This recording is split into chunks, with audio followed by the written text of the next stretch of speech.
బాబా నేను పెళ్లి రోజు కదా అని ఏం కోరుకుంటావే కోరుకో అనే దానికి నా పెళ్ళాము అసలైంది కోరింది.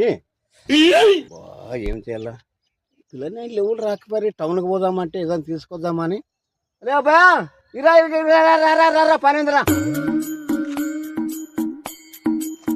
ఏంది ముసలాడా పొద్దు పొద్దున్న నాకు ఆడ పెళ్లి పెట్టుకున్నాను, నేను ఒక్కనే ఉన్నాను, అన్ని నేనే తిరిగి వ్యవహారం చేసుకోవాలా. కాదప్ప నేను పిలిచింది ఏంటంటే ఆ టౌన్కి పోదామని పిలిచినానబ్బా. ఇప్పుడు ఇంత పొద్దు పొద్దున టౌన్కి పోయి నువ్వు ఏం పొడిచాలని?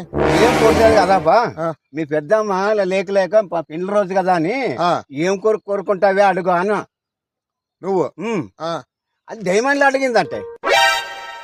ఏందయ్యా నువ్వు ఎన్ని రాయిలు కొట్టే మనకి నువ్వు డైమండ్లు తెచ్చించగదేం రాయా? ఎన్ని కొండలు కొడితే నువ్వు డైమండ్ తెచ్చించగవుతుంది? అవసరమా ఈ ముసలి వయసులో? అరే నేను అడిగేది ఆ డైమండ్లు కాదు, డైమండ్ రైన్ లాగా ఉంటుంది చూడు ప్యాకెట్, అది ఒక కట్టు కావాలరా.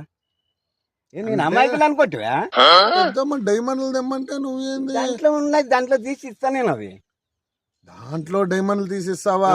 మళ్ళీ ఏందనుకుంటే డైమండ్ రంచులు అంటే అదా ఎవడు కనిపించలేదా పొద్దు పొద్దునే నీకు? నేనే కనబడుతున్నా నీ కంట్లోకి. కాదురా తిక్కనా కొడుక, ఎవరిని గురించి నాకు అవసరం లేదు, నీతో అవసరం ఇప్పుడు. ఎందుకంటే ఇప్పుడు నువ్వు పెళ్లి చేసుకోలేకపోతున్నావు కదా. అవునయ్యా స్వామి, పెళ్లి పెట్టుకున్నాను, త్వరలోనే పెళ్లి చేసుకుంటాను ఈ ఫిబ్రవరిలో. అరే తిక్కనా కొడుక, నేను చెప్పింది నేను ఫిబ్రవరిలోన 29కి పెట్టుకో. అది 4 ఏళ్ళకి ఒకసారి కలిసి వస్తుంది.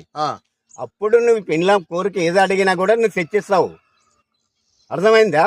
అంటే ఇప్పుడు పెళ్ళానికి 4 ఏళ్ళకి ఒకసారి పెళ్లి రోజు వచ్చేటట్టు పెట్టుకుంటే మనం 4 ఏళ్ళకి ఒకసారి ఇవ్వచ్చు అంటావు? ఇవ్వచ్చు, లేదంటావు? కుదరదు అట్లా.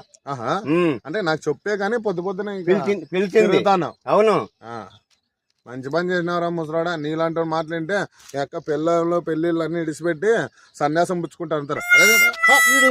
కూర్చుంటే పిలిచి మంచి మాట చెప్తే వాడు చెడ్డ అపార్థం చేసుకొని పోతున్నాడు. సో నేనే పిచ్చిన కొడుకు, లేక అడిగిన దానికి అది నాకు పెద్ద కంపు తెచ్చి పెట్టింది. ఇంకొకసారి బుద్ధి లేక నేను దాన్ని అడగను. ఇంకా దానికి ఇంకోసారి ఎప్పుడు ఏమని అది చెప్పను.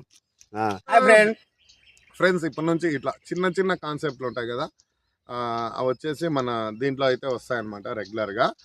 ఎందుకంటే పెద్ద స్టోరీస్ అన్నటువంటివి దాంట్లో తీస్తున్నాం, అంటే చిన్న చిన్న కంటెంట్లు చాలా అయితే పక్కన పెట్టేసినాం అనమాట. ఆ చిన్న చిన్నవి కూడా దీంట్లో కూడా వస్తూ ఉంటాయి. అండ్ ఈ వీడియోస్ కూడా మీకు నచ్చితే లైక్ చేయండి, షేర్ చేయండి, కామెంట్ చేయండి, 10 మందితో పంచుకోండి. మీ వీరా మీరు కూడా అవి ఇవి అనేసి గిఫ్ట్లు ఎవరికి చెప్పొద్దండి. చెప్పకూడదు, మోసపోద్దండి.